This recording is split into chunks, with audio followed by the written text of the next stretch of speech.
Good morning, good afternoon, and good evening. And today we're bringing the focus closer to home, or rather to one of Pelle's homes, because he has just spent some time back in Blighty, back in England, the old country, from Sweden. He's now returned to Sweden. And although he spent much of his time down in the most interesting and, as I remember it, delightful town of Winchester, he also, on the way back, stopped off during the days of the post World Cup hangover in his old home, the hangout of the Smoke, London itself. And Pelle, you said you were struck by the shabbiness of London. Yeah. Was that only due to the World Cup hangover, or do you think there Uh, were deeper reasons well, to it? And can Andy Burnham wave his magic wand from Manchester and light things up again? well, it's interesting because it's hard to say. I don't want to make the journalistic fault of a scientist makes small conclusions from massive evidence, and a journalist makes massive conclusions from tiny evidence, like an inverted Indeed, we pyramid. do. And I've always been that kind of person. Especially when it comes to traveling between Sweden and UK. I used to have a really emotional reaction going to England or vice versa and make up all these stories about one or the other, which the evidence didn't necessarily support. So I'm going to be a bit more cautious. I'm older and more experienced. Um, I think that, let me try and say this. I mean, I think I haven't gone out of my way to go to any particular places. I've just traveled to my usual haunts, as it were, and met some friends and some contacts. And I'll include my trip to last year to London. I went in December as well. So I've had 6 or 7 trips to London in the last year or so. So I'll give a summary picture because it won't have changed from 2025 to 2026. Um, it hasn't. I don't recognize the kind of JD Vance, Tucker Carlson, GB News picture of a place that's in total decline. But I didn't go to some of the worst places, all right, and I haven't been up north. And I've stayed in my old haunts in London. But I'll say this. Let's say I went to Whitechapel with David Atherton, who's one of the top UK's top bloggers, and he was going to show the Swede, how horrible it was in London. But my girlfriend worked in Whitechapel 30 years ago, and I was picking her up every night, and it just looked just as foreign then as it does today. So I mean, London is, and if you went to, sometimes these American bloggers will say London is going to hell. It's UK is going to be the first Islamic nuclear powered superpower. That's not. And then they'll show pictures of Southall, which is in West London, which is indeed 100% Indian, and it looks like a street in Delhi with all these street stalls. But it was the same 40 years ago. All right, so just showing that exactly the same. I mean, you could or Harlesden, which is like 1 mile away from where I lived in Maida Vale, looked like Africa. I mean, it was very, very black and very sort of run down and with kebab shops and fried chicken shops, and that was the same 30 years ago. As far as London has always been a place where you can make a very rapid scene change. It's almost as if the place is a gigantic theater. And if you live in Sweden, where everything is the same from mile to mile, you could travel 10 hours north of here and just come from one small town to the other, to the next, and they all look more or less the same. It's shocking that this relatively small city, you turn a corner, I guess New York is the same or something. There's a place, I don't know if you know Maida Vale, as it's Little Venice, and literally you'll go from one of the most beautiful streets in London if you look in one direction, turn your back to that, and walk across the little bridge across Little Venice, and suddenly you're in the Edgware Road area, which is 100% Muslim and very run down, and that's 1 minute walk, 50 meters. It's incredible. So London's always been a city of contrast. So, but what I'll say is that I've tended to go to these couple of last trips. I went to St John's Wood, which is where I lived, and it's possibly even more elegant or rich. It was always rich before, so there's been some polarization there. The rich areas have become richer. I went to Euston to catch a train and St Pancras and King's Cross area. Well, I mean, it's much smarter than the 1980s. King's Cross is a byword for prostitution and incredible poverty. Well, I mean, that's incredibly smartened up now. You've got the Guardian, they've got arts centres. The King's Cross itself has become a very elegant and beautiful station. St Pancras which was closed for 80 years or something, opened in 2007. That's a beautiful Eurostar station now. That's much better. But what I'll say in going into my, so it's much better than the 1980s, which some people compare Britain to. But on the other hand, when I lived there, let's say 2007 to 2015, it hasn't improved radically since those dates. I would say that there is a sense of stagnation in the UK in the last 20 years. So, and then on your topic, let's say homelessness, and Andy Burnham has promised to get rid of homelessness in the UK. So you must see a lot of it in Manchester, and it's very visible. When my sister used to work in John Lewis in Oxford Street, and that that area, that shop front, is now lined with camp tents, beds. So is Marble Arch. So is the British Library. I might use to illustrate this podcast a picture of the British Library, that very elegant entrance, and there's a guy lying there, blocking the entrance. At the Eurostar entrance, 50 meters away, there's also homeless people, and and I was accosted when I sat at Waterloo Station, early evening, a couple of weeks ago, by four or five people asking me for money, and I can't remember, and quite a threatening way. That's never happened when 10 or 15 years ago. So, I mean, the trajectory of it, I mean, London, you know, in 1980s, let's say if you look at Waterloo in the 1980s or Liverpool Street Station, it was like you got your styrofoam coffee from a British Rail canteen, and then you got your newspaper from WH Smith's, and maybe there were one or two shops. I mean, totally different now. Obviously, the elegant little shopping centres and beautiful Marks and Spencers with elegant food sections and so on. That's totally different. But that was you had all those things in around 2007, 2008, and I don't. There hasn't been a rise from those to something even better. So it's kind of at that level, but with more homelessness and a kind of general shabbiness, I would say, on the corners, as if people haven't got the money to do things up a bit. Does that explain a bit? And then let's say outside Euston, it used to be a relatively empty forecourt in that modern. I mean, the old Euston, of course. I don't know if you ever remembered it when they had with the Oh, very arch there. well. Yes. It was one of the greatest acts of architectural vandalism ever, and they rebuilt it in the late 60s. Maybe that Euston isn't that the station from the northwest? You might have traveled through it many Yes. times. Oh, Yeah. very many times. Absolutely. Okay, well, you Much know more that than King's forecourt Cross. Yes. next to that sort of black skyscraper, which I think was Yes. British Yes. Rail's headquarters or something. Well, it's like turned into food court, and it's totally shabby. I mean, it's rubbish everywhere, and people squatting and sitting, and many from the Indian subcontinent. So, it's like there are some places that are much worse. Some are about the same. So it's hard to give a general picture. I'd say that London is more packed. I mean, it's and let's say not more non-British. I mean, in the borough of Westminster, it's gone down from about 60 or 70% white 20 years ago to 30% white, which is like New York style levels. But I don't notice that. I think, well, it's London's always been a cosmopolitan city, but those are the stats. It doesn't feel like a city that's right. I mean, let's say look at China. What's happened in China in the last 20 years? UK is kind of stagnated.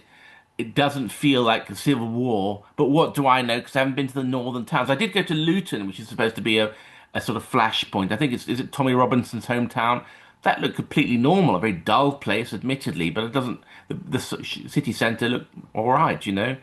So I think that. Uh, but then again, I didn't go to any like these asylum centers. You have constant vigils in those places from young men and women who are harassing the asylum seekers. Well, that might exist, and I don't paint that picture, but that's also a very partial picture. If you're a GB News or an American news channel and you go there and you just film that, that's not the UK either. So, and if you go to Winchester, for instance, that's like the same as it always was. People discussing going to Henley, going to Wimbledon, um, pimps parties, um, and then the same. You go into the Waterstone's bookshops, and none of the things that we are talking about feature at all. It's not on people's radars. They think the BBC tells the truth. They listen to the thwack of the tennis ball if you're working class, the thwack of the soccer, the football, and it's a bit like and in my moments. you feel that a Cassandra type, there's a low level of awareness. I mean, because you feel that, I mean, a lot of people, I've met people with good middle class jobs and they have good homes and so on. And you think, yeah, but I mean, what's your life going to look like in 10 years' time? Because your country, the way you're living in, has the highest energy prices in the world. You're not innovating very much. I don't get the spirit of innovation in the UK. People are a bit conservative, but a bit standoffish. But maybe they are in America as well, in many places. Um, but I don't. But it's I didn't. I mean, on our podcasts, we meet exceptionally heterodox-minded people, but also intelligentsia and people whose business is geopolitics. So it's unfair to compare them with normal people it might be the same in every country. But I felt that the awareness of the threats and dangers, I mean, they have no idea why the energy prices are so high. Well, I mean, it's obviously because they've cut themselves off from Russian gas. But you can't say that in the UK, so they don't know it. And so you wonder what's going to happen down the turnpike. And I think the other thing that really comes home to me is that I'd recommend people not go there in May, June, July, August, September, because this summer, last summer was hot. So the last 2 summers for me have been too hot for me. It's been over 30, which is 86 Fahrenheit. 80. I know Americans will scoff and say, well, that's what we have at breakfast. But I mean, they don't have air conditioning in the UK, and it's a kind of damp heat.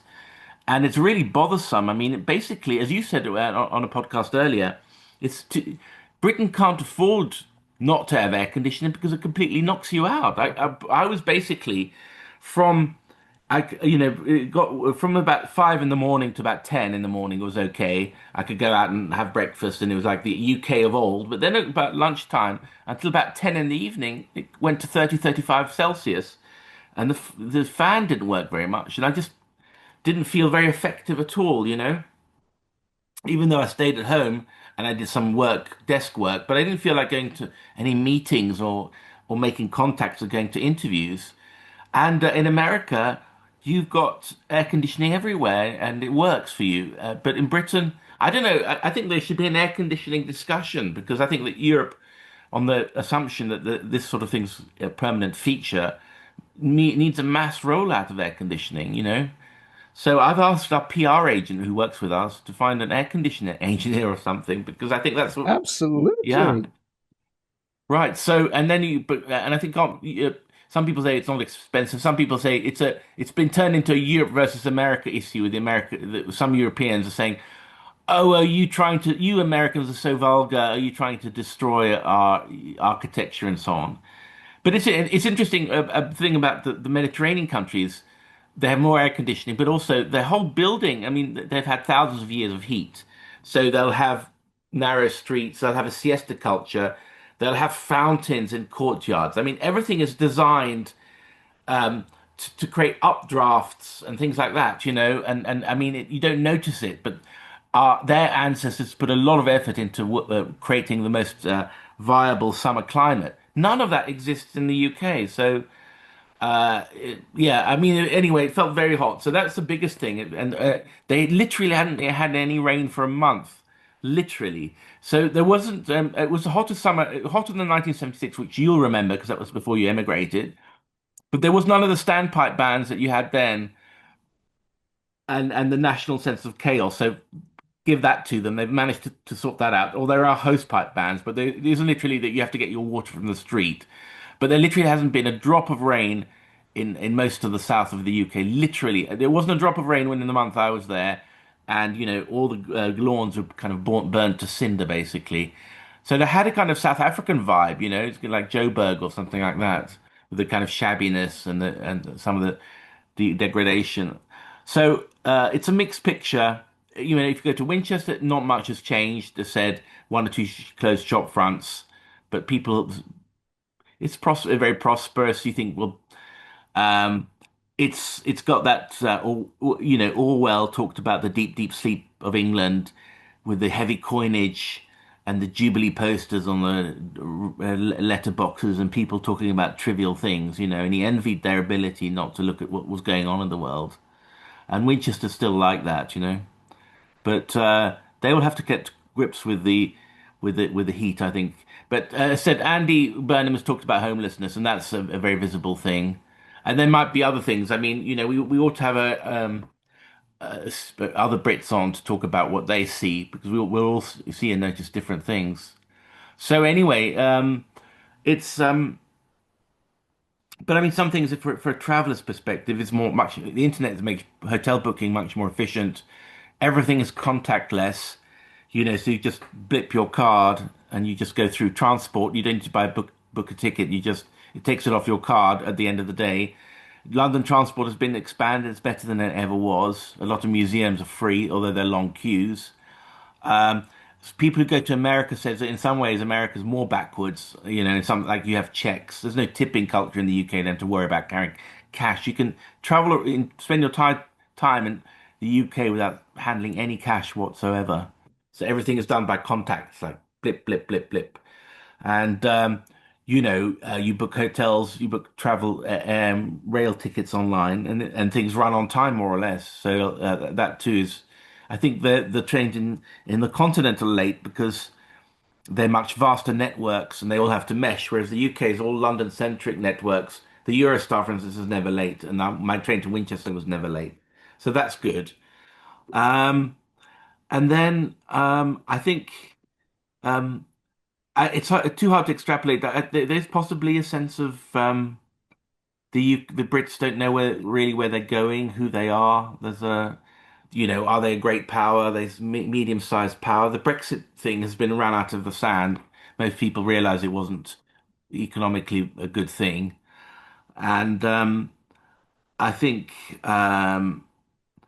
uh, there is a kind of sense of waiting for something to happen. There's no sense of national purpose. I mean, people absolutely don't want to fight in the Ukrainian war. The establishment have a total iron grip on the media and politics, so you're not allowed to talk about the things that we talk about. Ditto, let's say COVID. There's a little bit more space on the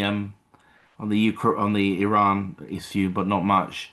Um, there are new laws being passed all the time to restrict people's freedom. Apparently, there's a YouTube law that says that channels like ours will be downgraded and they'll prioritize the BBC. Because what's happened is that YouTube, I think after Biden, during Biden there was censorship, but to coincide with Trump, they opened up YouTube, so it's much more open and liberal to heterodox and different viewpoints. But now the Brits have passed a law that's going to prioritize Channel 4, BBC, and ITV. So whenever people click on YouTube, they'll get that and BBC are going to transition more and more onto YouTube. Um, and then there was the other law.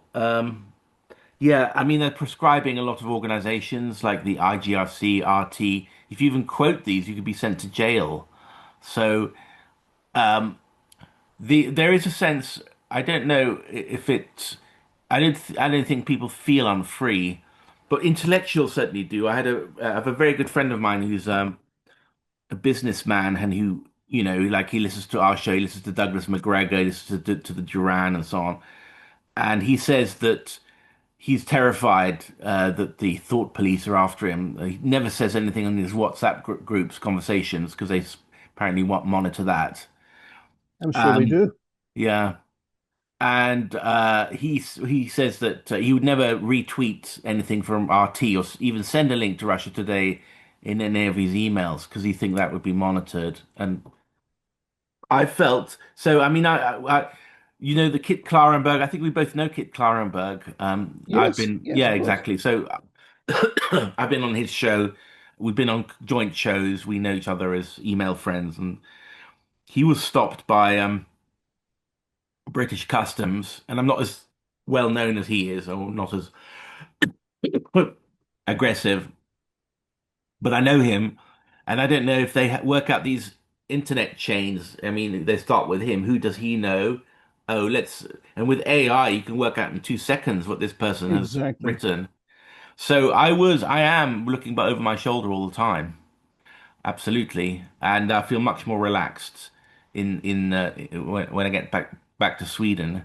So, but that's just a sentiment. I haven't been harassed or anything in the UK. Although on the day I arrived, I did get a phone call on my British mobile. And then they put the phone down as soon as I answered. And I thought, well, is that British intelligence saying, we know exactly where you are and what you're doing, or could just be coincidence, But as said, I mean, George Galloway, who's well known to people who watch this show, I guess he's been exiled. I don't know where the hell he lives now, but he was stopped when he entered the UK last time. I stand to be corrected, but I think I recall he he lives in Spain. But I may be wrong on that. Right. Yeah. But Tommy Robinson certainly lives in Spain. Does he? He's Okay. yes, he's a self-exile. If I Right. may chime in here for a moment, I find what you say extremely chilling. Hmm. And you'll recall just half an hour ago before we started, you were typically English and modest and self-effacing and saying, "Oh, I don't think I have much to comment and say. It might be just a short 10-minute show." I think we need at least one more show to explore these themes, with you simply exploring what you saw and felt further, Yeah, because the sure. way you describe yourself feeling, I found myself remembering very well. Hmm. You know, everyone's watching you. You know, Hmm. you've got to watch what you say. You know, anyone you talk to will be linked to. Virtually everyone around you is basically comfortable and contented with their lives, Hmm. but they don't question anything. Right. You are talking about the state of mind of the Soviet Union when I first visited it in 1983. Right. It Wow. was exactly like that. Right. And the sense of oppression, a subtle oppression, nobody being threatening you, nobody being impolite to you. And in one respect, the Soviet Union was better. It didn't have the homeless, it Right. didn't have the social misery that you're That's right. describing. But we may not even have time to discuss it in this show, but I'd like you to go further to something you just touched on, and that is Nigel Farage and Boris Johnson, who are both, fit, to my mind, the classic definition of demagogues, Hmm. because they lie through their teeth shamelessly, like Mr. Netanyahu in Israel, exactly the same. Yeah. But what do? They sold Brexit as the source, as the answer to all things. Now, the English, correct me if I'm wrong, despise President Trump as a liar. But Yeah. in his first term in office, and in his first year and a half in his second term, not in every area, of course, but in the area of the economy and employment and basic wages, and the positive impact on all of them on bringing in tariffs and bringing in the tariffs to restore the playing field, Hmm. to revive the American industrial sector. President Trump worked very hard to fulfill his pledges and did so to a degree which I'm sure is, correct me if I'm wrong, but I Yeah. feel confident, is never reported in the Times, the No. Financial Times, the Daily Telegraph, the Guardian, or the BBC. No. But he has done that. By contrast, Brexit was sold to the British people that they were going to have a new dynamism Hmm. for their country, a new direction for their country. Britain would be bold again and would be free to make these fabulous deals with Japan and Australia and China Hmm. and America that would revive British exports and British industry. It Yeah. seems to me none of those things have happened, and that generally, as you say, there is a sense completely, if there was a Brexit vote today, there would be at least as much of a figure against it as there was before, because the British people never overwhelmingly voted for Brexit. The Hmm. margin was always quite narrow, That's 18 right. million votes to 14 million. But is that correct? And has there been a change because of Brexit that you could identify, that you felt, that you sensed? No, I can't really tell because I didn't talk to political people or people over. And actually, interestingly, Hampshire or Winchester is one of the most pro-Remain areas in Britain. I don't know why. I mean, it's close to the continent, a long history of interactions with the continent. It's liberal Sure, Democrat. So sure. it's like it's liberal conservatism and middle class people are. So it's not a good. It's not the Brexity heartlands of the north and the northeast. Not at all. And one tends to avoid politics. And I didn't get. But I mean, just from my own thinking about Brexit, I worked in Brussels and I written a lot about Europe, and I was predicting that Brexit wasn't going to work out because I knew the power of the EU and those areas and the British. Exactly. So yeah, just on that thing, and then I thought that it's not going to stop immigration. critical of immigration, but leaving the EU is not going to stop it. And indeed, that's what happened. And a lot of people who supported Brexit from behind the scenes, the Farage and so on, they were like Indian millionaires who thought, well, we don't like Europe, but we don't mind subcontinental immigration. So if the British people didn't want immigration, they were basically sold a lie. And we know because the Boriswave, so-called after I think Boris Johnson did some administrative change that allowed people with relatives in the Indian subcontinent to come in large numbers, or eased the visa scheme or something. So there's been a huge amount of immigration. He said, "I'm going to vote Brexit because we'll stop the wogs at Calais," sort of thing. Well, that's what people voted for, and they didn't get it because immigration actually increased, and it was Yes, non-European immigration, which people don't dare exactly. talk about. But it's absolutely true. People have less problem with a hardworking Polish graduate than they do with someone from the subcontinent. That's just a fact, but you can't talk about it. So the Brits are really upset. Average Brits are upset about it, and you've got to blame the Tories, not Starmer. I mean, Starmer has inherited that problem. So that was Boris's issue, and then you had COVID, which they lied about, and they had these unnecessary lockdowns and huge financial subsidies that have put a big hole for which Sweden showed that you didn't actually need to do. And then you had the loss of several, like the European Medicines Agency, and the difficulty of selling things, the huge problems that small businesses have of exporting things to the European Union. I mean, the Europeans have not played nice. I'll be clear about that. They're not nice guys, but I mean, that's the way it is. And Britain is not. I try to explain to people is that if you're or if you work, it's like being a freelance, like working for an employer. If you work for an employer, you have to make compromises. If you freelance, you're free, but earning nothing is also a kind of freedom. Being homeless is also a kind of freedom. You don't have power. It's negative freedom, and that's what Britain has, but it doesn't have the power to be. It doesn't have the power to impose itself on more powerful forces. Exactly. So it's Exactly. it's a, it's a, it's the freedom of the freelancer. You can take holiday when you want, but you don't have any rights. You basically have to follow other people's orders anyway, because you don't have a say in the organization that you were once part of. You're now a rule taker and not a rule maker.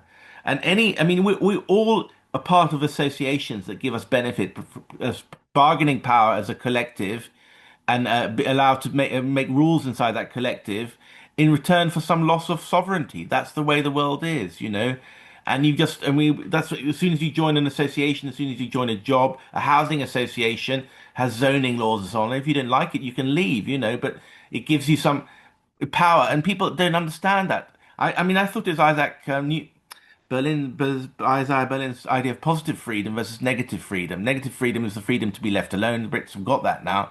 But for positive freedom is the freedom to get things done by being part of a larger association, a larger collective, with its loss of individuality, as it were, because you're part of that larger collective. And the Brits never had that discussion. They should have had it. And they should have a discussion about their intelligence services, which run everything. They should have discussions about America, because they're talking about different, they're not sovereign. They want to talk about sovereignty.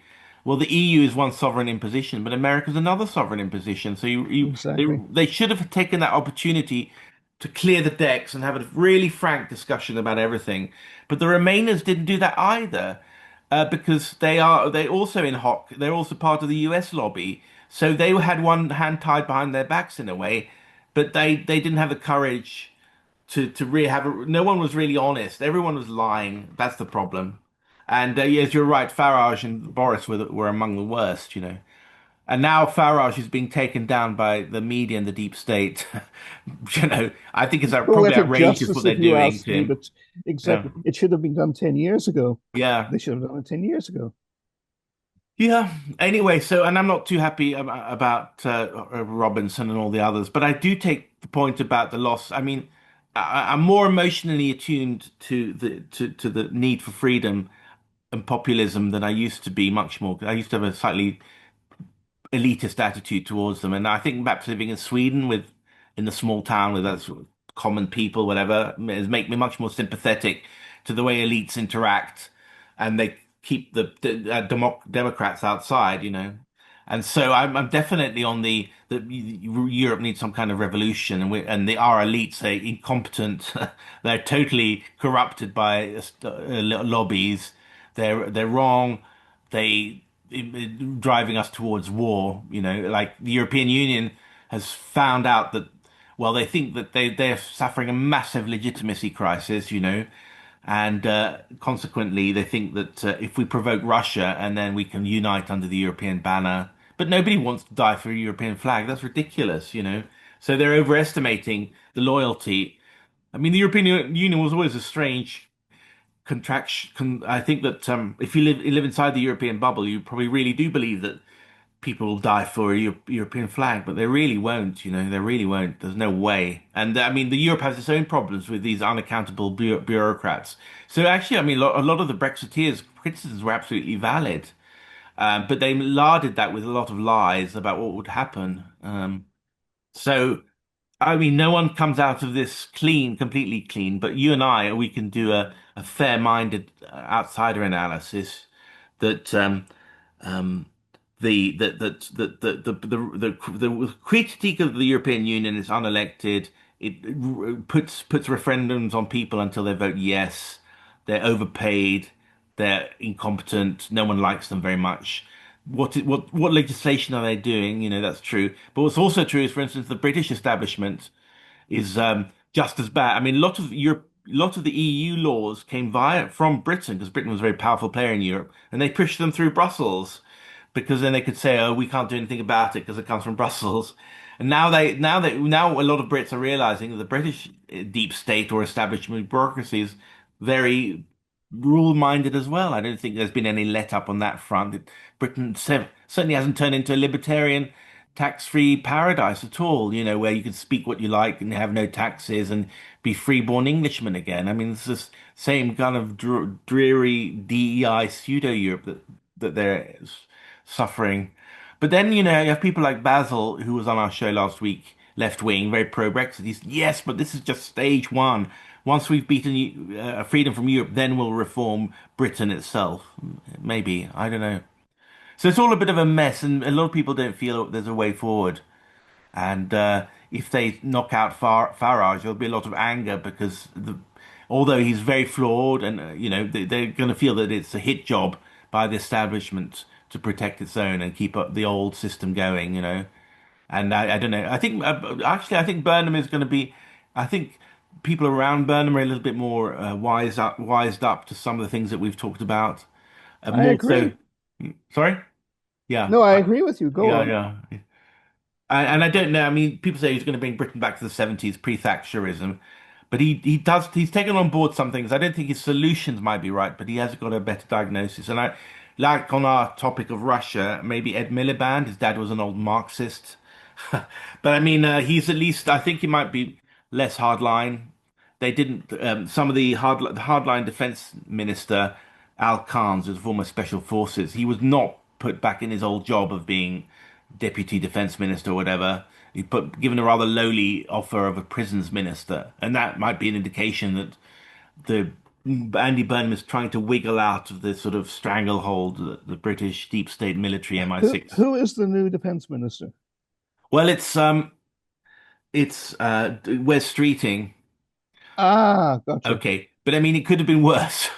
I mean, some people think, oh, he's this the sort of homosexual Blairite. He's actually very good on television. I've seen him. He's young, doesn't know a lot, but he's got a nice manner. And they say he's going to sell British on war, maybe. But the military don't seem to like him.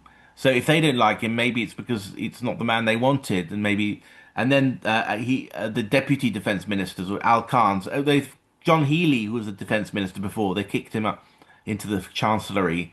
And people say, oh, that's because he's going to sell a higher defense spending on the British public. But it could also be that they had to put him somewhere, and that number 10 is going to control economic policy. So actually, but so both John Healey and Al Khan's, who walked out 2 weeks ago, and that precipitated the toppling of Starmer, have been neutralized and not given the positions. So anyway, I understand that the British defense, they're through gritted teeth. I mean, officially they're saying it's wonderful to have West Streeting, wonderful to have uh, uh, Healey in the Chancellery exactly what we wanted, but sotto voce, it's heard that they're not happy with that at all.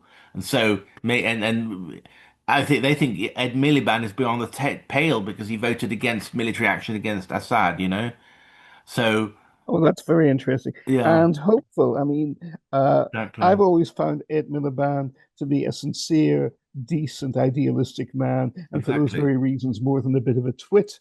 But in this, especially on green issues and Yeah, economic issues, but again, it's horses for courses. What you're describing here is that as foreign secretary, he could be the best, by far and away, the best choice available in that's terms right. of trying to at least trying to diffuse tensions. I think that I read so much, but I think that there was one issue of whether Britain was going to escalate or not, and that there was a cabinet, Keir Starmer, who was like Boris Mark II on this. You know, I mean, Rishi Sunak, it was much more cautious. Yes, I agree. I thought he was the most Keir Starmer underestimated turned out to be a figure. real warmonger. I don't know because he had rent boys from Ukraine servicing him or something. But I'd never say that if I were in London. But he was really pro-war and he wants to be NATO Secretary General. But he was out basically blocked in uh, by um, Ed Miliband and a couple of the women in the cabinet against the stronger military action. So we can thank those people who we don't know quite yet. What I can't remember all their names, but I think they locked him in a little bit. So they're still in. I can't remember who it was, if it were, but it was Ed Miliband was probably their leader. So for him to have the foreign secretaryship is a good sign, I think. Anyway, I'm going to sign myself off here because I see our time is running out. But thanks By for all means, letting no, me talk we about have it. to have you back for a follow-up That's on this, right. Ellie. All right. Exactly. I'll But create an avatar for myself and then I'll have myself and you interviewing me. but remember, you thought you could only go half to a quarter of our full length here, Yeah, but there's more to follow up with for you to do a absolutely. second show on this, and I think we should next week. Absolutely. All right. I'll see you on Monday, Marty. Thank you so much. A Thanks. pleasure as always, Pele. Okay.